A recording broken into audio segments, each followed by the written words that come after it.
Do you feel the urge to move toward a more play-based practice and just don't know how to do it? Or maybe you're struggling to incorporate more child-led learning into your otherwise teacher-led program. The research is clear. Play is how children learn best during the early childhood years. But creating a classroom where play is the focus isn't always as straightforward as it may seem. I'm your host, Jen Zollinger.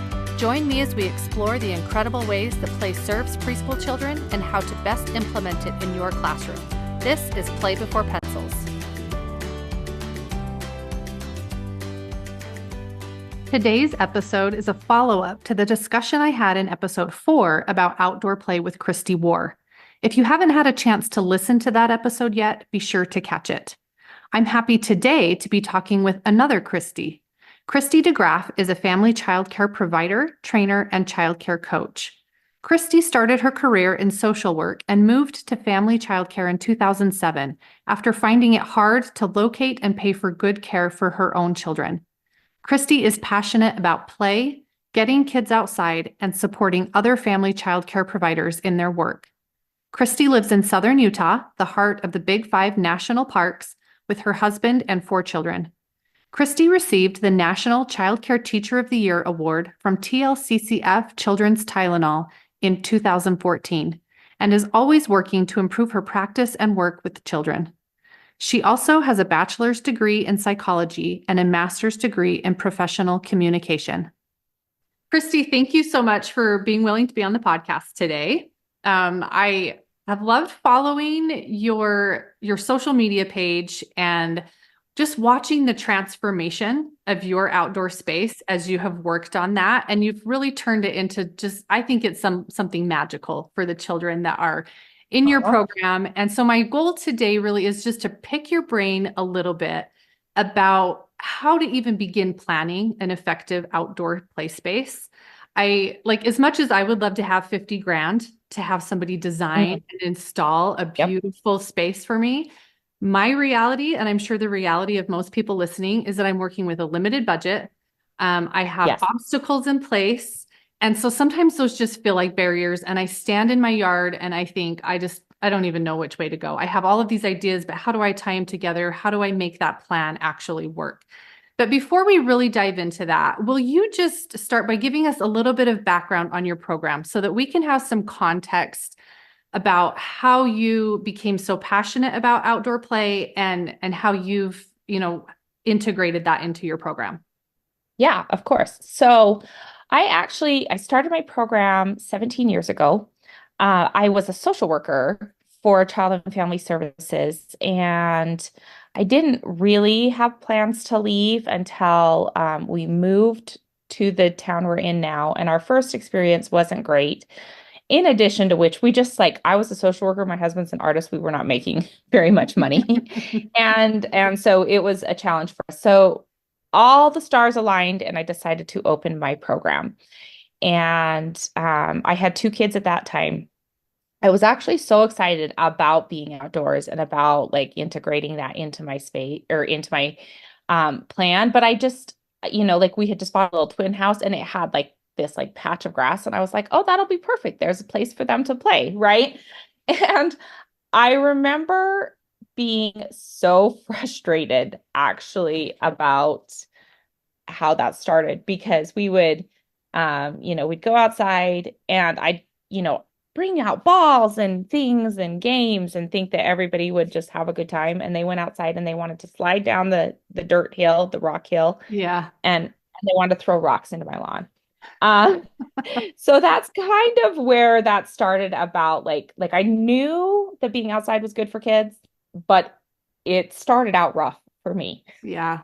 And so, and we can talk about the different ways that I was able to bring in appropriate elements. But eventually, over the years, I learned some things. I started just trying some things. I adjusted my space. We ended up moving, and so we got that space all so fun and lovely. And then we moved, of course, and ended up with another blank space.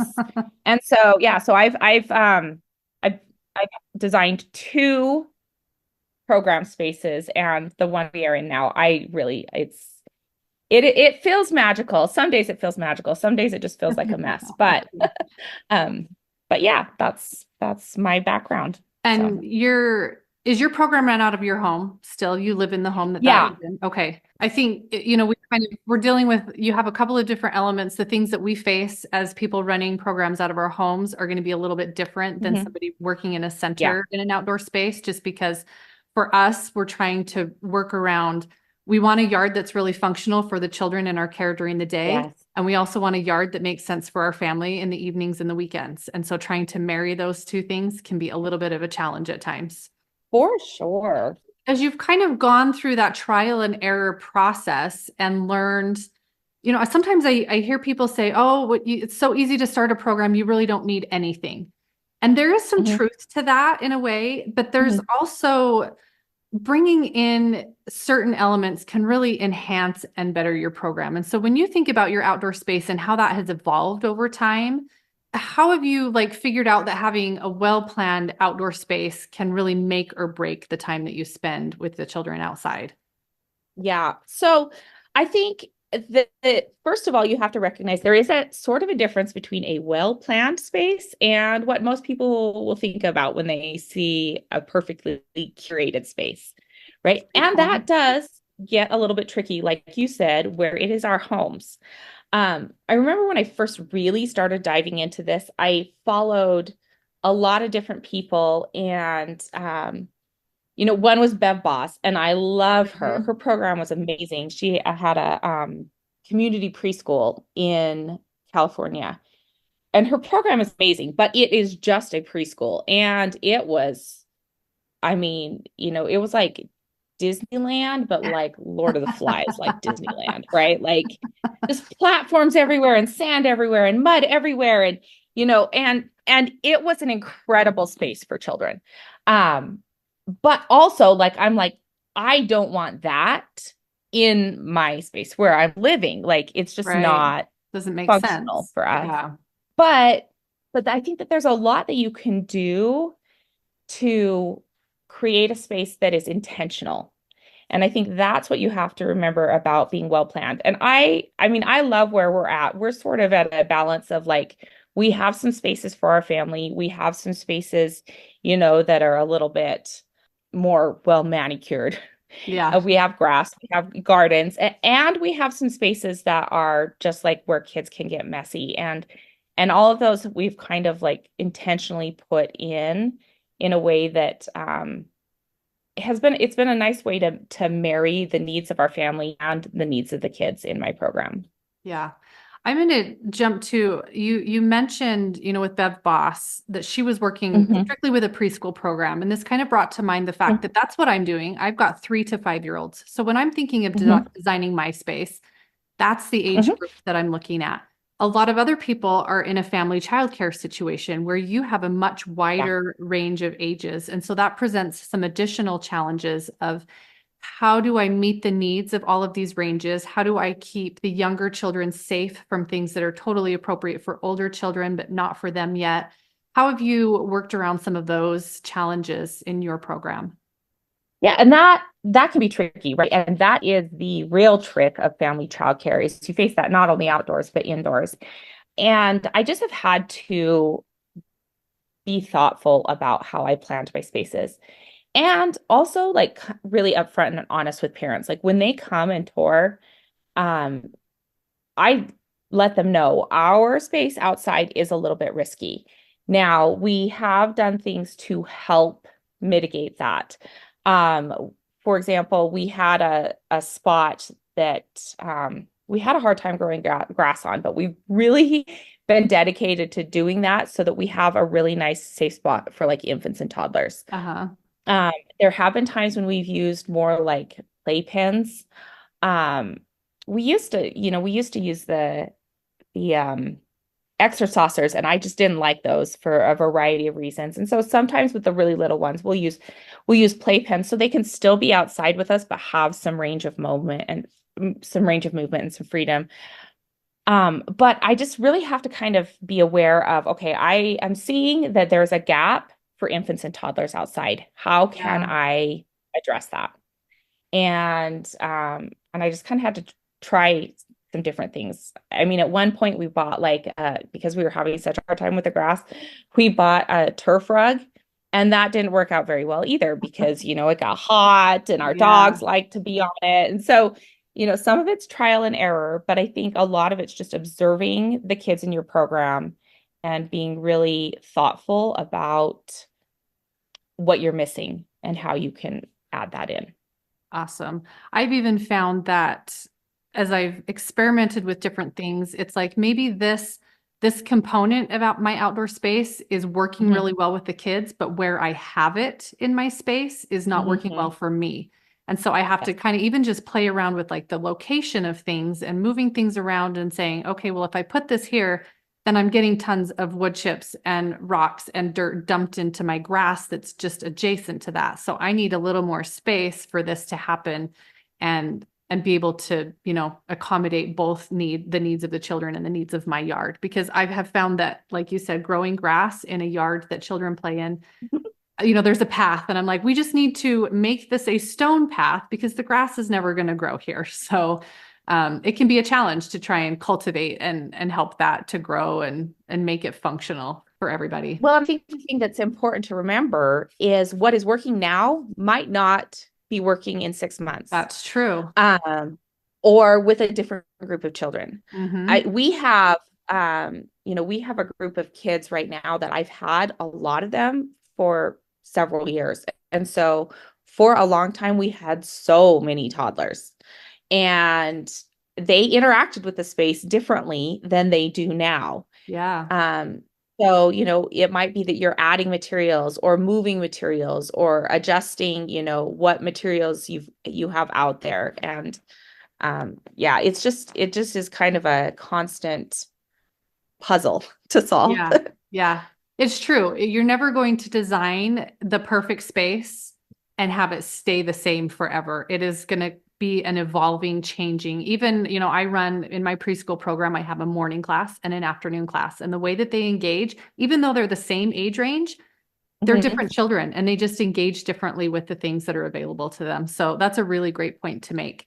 So when it comes to just figuring out the design aspect. When I Mhm. say I stand in my yard and I'm just not even really sure where to start, in my mind, I'm like, I'd like to have, I want to have things to climb and I want to have a mud kitchen and I want to have places for big body play. Where do you even begin starting to design something like that? Yeah. So the first thing that I always tell people is big dreams, small steps. Love it. And and I start there because depending on how large your space is, what your resources are, what your time, money, all of that looks like, it can feel like the hugest, most overwhelming project. Yeah. And so I think recognizing that you can make big plans does not have to be discouraging. Um, you just have to recognize that it's going to take some time and you're going to have to take small steps to get there. And I still constantly have to tell myself this. I mean, we've been working on our yard now for 10 or 12 years. And so it is finally kind of in a spot where I'm like, I'm at the fun place now, right? Yeah. Like we have most of the things that are not fun in place. And so we're like, oh, we're going to build a playhouse and oh, we're going to build, we're going to add a sound garden here and we're going to do all of these other things. Um, but even as far as I've come, there are still days. This morning, my husband was like, I just thought all of these projects were going to be done by now. And I'm like, yeah, I wish they were too. Yeah. Um, but when you look back, like some days I literally have to stand in my yard and I have to be like, okay, today I am going to weed this one small section.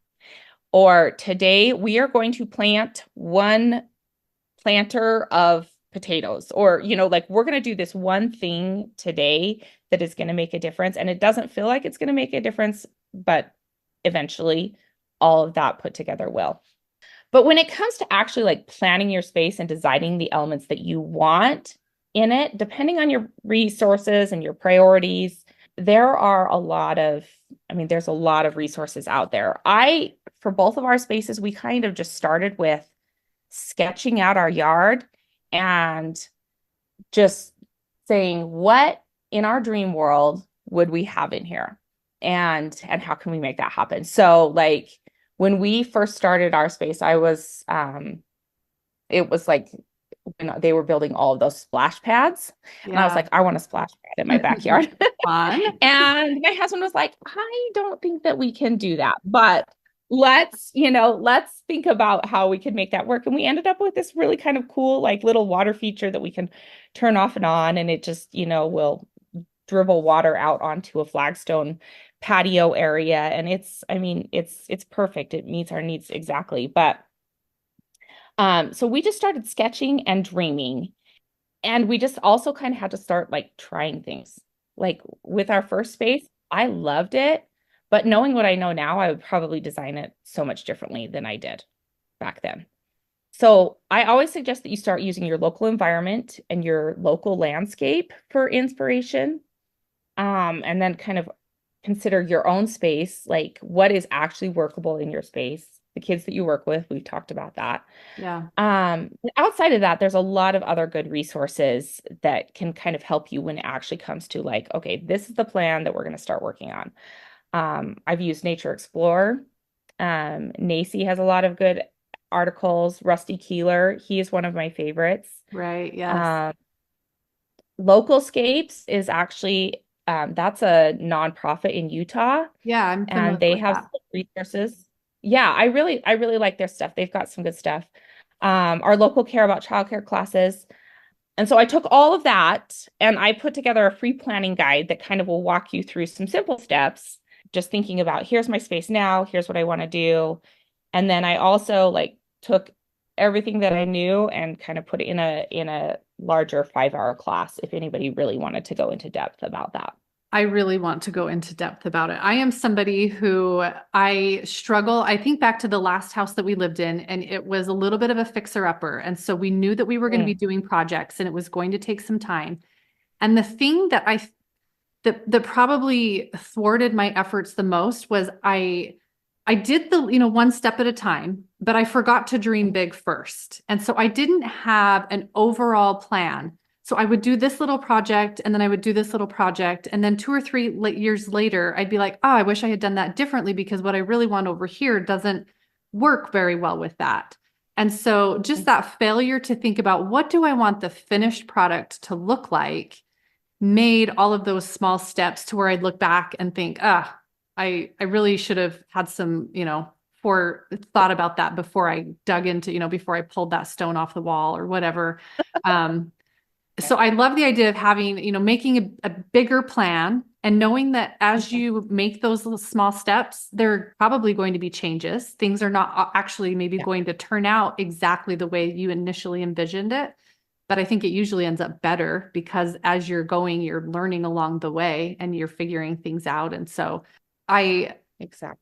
I feel like just getting started can sometimes be the biggest obstacle for me is like, okay, I'm going to pull the trigger and I'm going to make that first step toward whatever the end goal that I'm looking for is. So do you, when you are designing your spaces, I'm sure that you are because you've already talked a little bit about toddlers and infants. Are you thinking about like zones? I know in your program you have, it's always, I love how controversial it can be, like your giant mud puddle when it rains or when the hose comes out Yeah. and people are like kids in mud and standing water. Are you Mhm. like, how do you consider, like, I love the idea of messy play, but I don't always love the Mhm. idea of bringing messy play inside when it's done. And yet I know that I need to provide that. Do you think about like zones as far as over here, we can really splash and get muddy and go to town. And then when we're over Mhm. here, we're not bringing that mess into that space, or is it just kind of like free and open and you just let the kids do wherever their, curiosity and experimentation takes them? I mean, that's a great question. I was actually like, as much of it looks like a mess, we were actually really intentional with where we put things. Um, so one thing that I learned, for example, in our first house is we had done our sandbox out of railroad ties. that was that was terrible because they just leach oil. And I'm Mm. all about kids getting messy, but they like really like kind of absolutely ruined a lot of clothes. Yeah. So, that was like one thing that we learned. But the other thing we learned is it was a pretty big sandbox, but I knew I wanted a big sandbox. I also knew that when I put the sandbox in the grass, you're talking about getting wood chips in the grass, like that did not work. Hmm. Because all the grass around it just died. And Yeah. so I also like was able to recognize like the kids want to be able to transport the sand. Um, Yes. and I want to be able to grow grass and not have sand like also completely in my house. So our solution with our space was we created an entire sand level. So our yard's kind of tiered. Yeah. And so that was a workable solution for us. But we moved the sandbox away from the back door, which if I were to redesign it now, I might even put it farther that away from the back door, but we didn't. So we have an entire level that is for messy play. Now, they do transport some of the things, but we also kind of will tell them, the sand doesn't need to stay in the sandbox, but it In needs this to kind of general stay area. in this general area. The other thing that I kind of will tell my teachers as I'm training them is everything kind of has a home, but it doesn't necessarily need to stay there, right? Like the dinosaurs and the dolls live on the patio, but they go all over the whole yard, Right. Yeah. right? The messy play is on the sand level, but they can transport a lot of those things to different areas of the yard. And so we definitely have use zones. It's definitely very thought out. It's not a free for all. The other thing that we've done, right, like is we used to truck a lot more sand into the house. And then I just thought, I was like, what if I put more rugs on the path into the Okay. house? And that has Yeah. solved a lot of it. Like, so Interesting. instead of one rug, we have two rugs plus the rug right inside the door. And so they're going over three rugs To try and as they're catch as coming inside much the of that house. as possible. Yeah. Yeah. So little things like that, just thinking about like, I'm going to be okay with this, but I'm not okay with this can make a big difference. Yeah. Are there any elements? Obviously, we're all working with different landscapes, different sizes of spaces, different climates, a variety of different things. But are there any elements in an outdoor play space that you just think are like essential, that everybody should think about having certain things and adapting them to whatever their situation is, Yeah. but that really contribute to um, really that effective outdoor play that we're looking for? For me, loose parts, number one, is absolutely essential. Also, like personally, like sand and water are really important. But every time I post about sand, somebody says, well, we get cats in it, or we can't, we get mold in it, or, so like you definitely have to take into account your own resources and your own space, but some sort of messy play, whether Okay. that's sand and water, or you're bringing a lot of sensory stuff outside, or you have a lot of other natural materials you can use. I think anytime you can get kids invested in the natural world, whether that's gardening or pets or flowers, like, so those probably would be my top three is loose parts, messy play, and a connection to the natural world. I mean, you're outside, but anything you can do to enhance that, I think is Yeah. marvelous. But what I tell people to do is really to kind of look at what are the elements that are most important to you. Because if you don't like gardening and you don't want to do gardening, like you're probably not going to be successful. It's probably going to be a frustrating experience for everybody. But maybe you really, really, really love, like biking and you have a huge, you put a huge bike path in your space so that kids can move in that way, right? So that's my advice is think about what are you passionate about? What's important to you and what's your first priority and start there. That's actually really great. I have a couple of little garden boxes. I have attempted for many, many, many years to grow things in them. And I Mhm. discovered I'm not good at that. And I don't really love it. I do keep them there because I know that the children love it. And so it's kind of more, I have one that I've just completely filled with strawberries because they're pretty easy. And that's something Mm. that the kids get Yeah. excited about. And we still plant seeds. And I've been, because I run a program that runs on a school year schedule, the kids are gone before most things are actually growing enough to utilize. And so only the kids that are coming back in the fall can see all the things that I failed to keep alive over the summertime.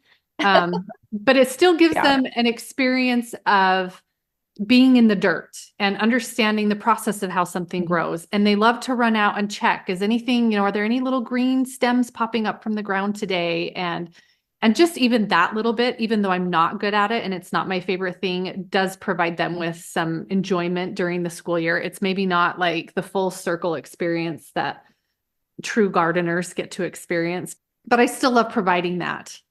Yeah. But pro tip, actually, there are a lot of things that you can grow that like my most recent discovery is chives. We Oh, okay. planted some chives last year and they survive the winter. They come back and the kids like I love them because the kids can eat them. So they're out there every day picking them and eating the spices. Oh, fun. And they have little flowers. So you can find things that work even if it's not your passion. Yeah. Yeah. Um so Yeah, no, I generally can get a cherry tomato plant or two to grow. And in the fall, that mhm, is one of their favorite things because they can just run out and grab yes. a tomato and that's pretty easy. So, well, you mentioned that you have a course that goes more in Yes. depth. Would you just tell us a little bit about what that looks like? What kinds of things we can expect to get from that course if we choose to sign up for that? Yeah, so I start that actually with getting kind of grounded in what are the benefits for going outside because I think, it's like exercise or eating healthy or anything else, right? Like we all kind of fundamentally know that going Good outside is for good for us? us, Yeah. but Doing it? sometimes forget. We Yes. forget, and so we get a little bit less committed to that. So I start in grounding in like, what are the A to Z benefits of going outside, and what are the ones that are most exciting and compelling to you? So we talk about that. We talk about we dive into the NACI elements that they talk about as far as elements of a high quality outdoor space. And I have a lot of examples of how you can bring those in different size yards and different spaces. And then we'll talk about the planning process as far as like how do you actually like take your space, dream big, add in these elements that you're excited about and make a plan and move forward. So that's the Awesome. short version. The short version. And then if you purchase the course, you get the long version. And is it just I've looked at it. It's a downloadable course, right? It's not like something that runs on a Yeah. schedule or anything. So it's kind of do it on your own Yeah, time no, it's and at your own pace. it's pre-recorded. There's about, I think if I remember right, there's about 5 hours of videos. And of course, you could speed those up if you wanted to. And then we have a whole workbook that we've put together to kind of like help you like go through and identify those things that are most important and do some work to get ready to make that plan. Awesome. That's fantastic. And you also mentioned you have a free resource for people who are maybe Yes. just getting started. How do they access that? If you go to KristyDeGraaf.com, when you go onto the website, it'll just there's a pop-up box and you just enter your email in and then it'll just come straight to your email. And it's kind of a really condensed version of what we talk about in the class, but it'll just walk you through a lot of the same steps, like what's most important to you, what does your space look like, what do you want to add, and it just kind of helps you develop a basic plan. Yeah, I actually, when I first got that little guide, sometimes you go into it, you want somebody to just give you all of the answers. And the thing that I loved about Mm, that is it was more questions. It was more yeah. reflecting yourself on what you're looking for, what you want, what your end goal is. And I think that that is super helpful to be able to just pause for a minute and say, I'm not just going to take what somebody else tells me I should do. I need to kind of figure that out and work through that process. And always is going to end up. I mean, it's like working with children, allowing them to answer their own questions. It's going to result in better learning and better outcomes. So I really appreciated that in that little guide. Well, your social media feed is always so much fun to follow, not just for the outdoor space. You're a very big advocate for children's rights, and so there's a lot of things on there as well. But where can we find you on social media? Yeah, so I'm on Instagram at Kristy.DeGraaf. And then I'm on Facebook. Also, you can just find me Kristy DeGraaf and just follow. And it's DeGraaf.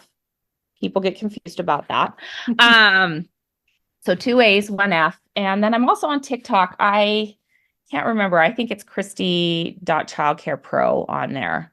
Okay. I had a couple different iterations of how I'm showing up. But yeah, so you can find me just depending on what your favorite platform is. I'm on Instagram, I would say most. Okay. But try to show up in other spaces Yeah, and as well. I'll link those up in the show notes as well. Are there any other resources, books, or people that we can connect with that have really influenced you and how you have evolved in your feelings about outdoor spaces? Is there anything there that you would like to pass on? Yeah, I mean, I mentioned Rusty Keebler, and I'm Yeah. trying to remember the name of his. Maybe we can put his in the show notes. Yeah, But yeah, I'll add that. he is just a gem Right? of a person. Yes. Yes, and has done some incredible work on landscape design for kids specifically. IPA USA is a great resource as far as, articles and information on play specifically. And then, of course, Nature Explorer. Those are there's another one, actually, Boise OT. She's a Yes. Yeah, I love her. Yes. She has a lot of the same recently vibes. discovered her. That's a good one as well if you're looking for just inspiration on outdoor play. Awesome. Well, it's kind of like gotten me excited to be able to go out. I have a project that I maybe want to tackle this year, and it's actually going to involve moving some sprinkler lines and adding water in different spots. And my husband's like, oh boy, I'm going to be busy this summer. Because we like to DIY a lot of our things. And so he gets the joy and pleasure of taking my ideas out of my head and turning them into reality. But I think this will really kind of be a great way for me to get started. And I hope that people have been able to get some inspiration, and even, whether you're designing a space from scratch or you're just looking to kind of upgrade different areas of your outdoor space, there's a lot of things to think about. And I think you've given us a lot to chew on with that. So I really appreciate it. Thank you so much for being here. Yeah, of course. Thank you for having me. Thanks again for listening. Remember to hit that subscribe button to continue learning how to bring more play into your classroom. Plus, get more tips on Instagram at play_before_pencils or at playbeforepencils.com.